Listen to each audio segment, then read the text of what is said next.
साथियों नमस्कार, जय हिंद, वंदे मातरम।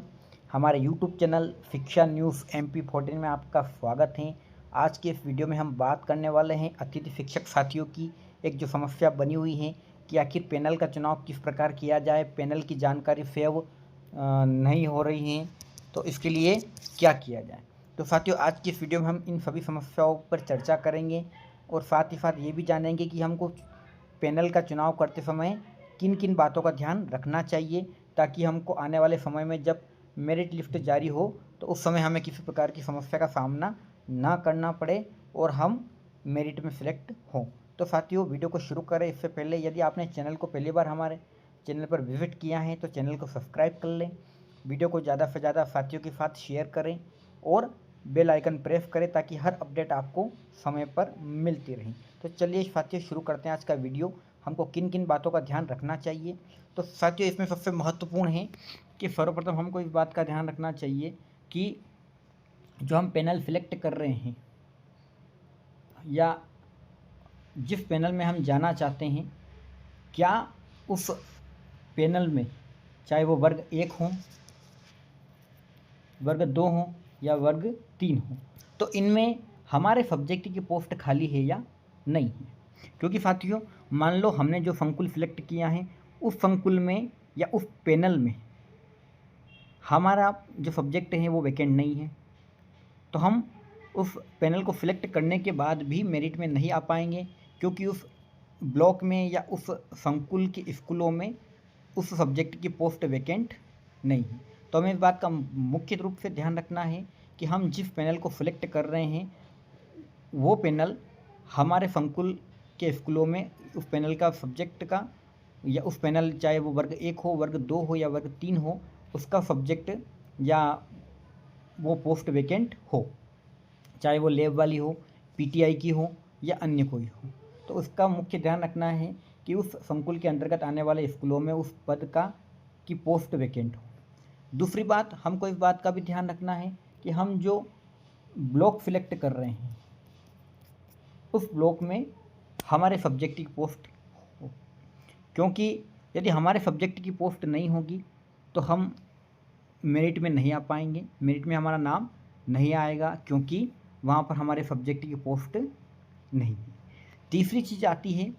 संकुल। तो साथियों संकुल चुनाव करने में हमको बहुत सारी बातों का ध्यान रखना पड़ेगा। जो संकुल होता है जिसको अब AEO केंद्र भी कहते हैं, तो हमको इस AEO केंद्र को सिलेक्ट करते समय इस बात का ध्यान रखना है कि हमारा जो AEO केंद्र है उसके अंतर्गत आने वाले स्कूलों में हमारे सब्जेक्ट की पोस्ट है या नहीं है। क्योंकि हमने AEO केंद्र तो सिलेक्ट कर लिया, लेकिन उस संकुल के अंतर्गत आने वाले जितने भी स्कूल हैं वो वर्ग 1, 2 या 3 हो सकते हैं, उनमें हमारा सब्जेक्ट खाली नहीं है। यदि हमारा सब्जेक्ट की पोस्ट नहीं होगी तो हमको मेरिट में या वो स्कूल अलॉट नहीं होगा, क्योंकि वहाँ पर कोई वैकेंसी खाली नहीं है। तो हमको विशेष ध्यान रखना है कि हम जिस संकुल का चुनाव कर रहे हैं उसमें या उसके स्कूलों में निश्चित तौर पर हमारे सब्जेक्ट की वैकेंसी खाली हो। यदि पद खाली नहीं होगा तो हमको किसी भी प्रकार से वहाँ पे नियुक्ति नहीं मिल पाएगी। तो इसलिए सबसे महत्वपूर्ण बात ध्यान रखें कि जब भी हम पैनल का चुनाव करें वहाँ पर ये ध्यान रहे कि हमारे सब्जेक्ट की पोस्ट खाली है या नहीं है, क्योंकि यदि सब्जेक्ट की पोस्ट खाली नहीं रहेगी तो हम किसी भी प्रकार से उस संकुल के अंतर्गत आने वाले स्कूलों में काम नहीं कर पाएंगे। साथ ही साथियों एक बात और मैं आपको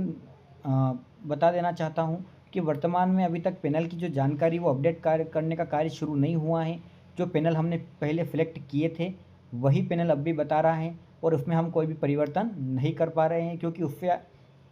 आगे पोर्टल वर्क नहीं कर रहा है। मतलब पैनल की जो जानकारी वो सेव नहीं हो रही है, और जब तक पैनल की जानकारी सेव नहीं होगी तब तक हम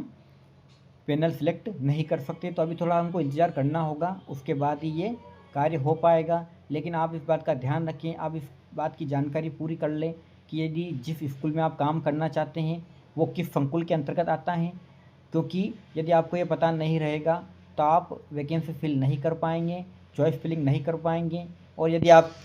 चॉइस फिलिंग नहीं कर पाएंगे तो आपको मेरिट में स्थान नहीं मिलेगा। इसलिए साथियों ध्यान रहे कि जैसे ही आप चॉइस फिलिंग करते हैं तो आपके उस स्कूल में पोस्ट वैकेंट होना चाहिए। करना चाहते हैं, अब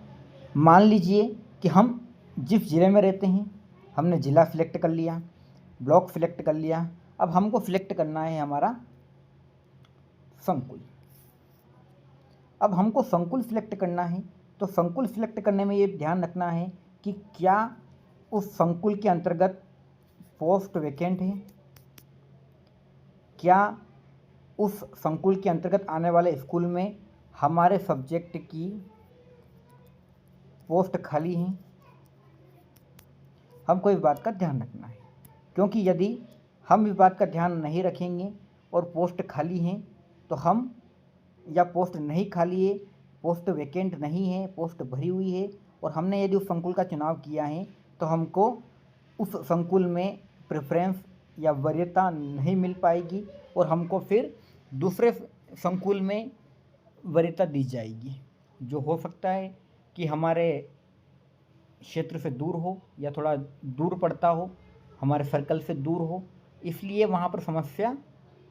आ सकती है। तो साथियों इस बात का ध्यान रखिए, संकुल का चुनाव करते समय क्या आप इस बात का विशेष ध्यान रखिए कि जो संकुल आप सिलेक्ट कर रहे हैं, आप जिस स्कूल में काम करते हैं या काम करना चाहते हैं, ठीक है, उसका चुनाव आप इस आधार पे करें कि वो आपके निकट हो, क्योंकि यदि वो आपके निकट नहीं है तो आपको फिर समस्या होगी। इसलिए आप इस बात का विशेष ध्यान रखें कि आपका जो स्कूल हैं या जहां आप काम करते हैं या काम करना चाहते हैं वो आपके निकट हो, और निकट वाला स्कूल कौन से एईओ केंद्र या संकुल केंद्र में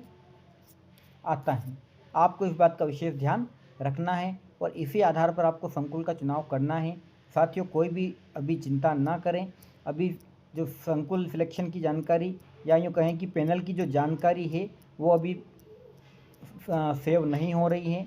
तो इसके लिए थोड़ा इंतज़ार करें। अभी तक जो पैनल की जानकारी है, पैनल सिलेक्ट की जानकारी है, वो अभी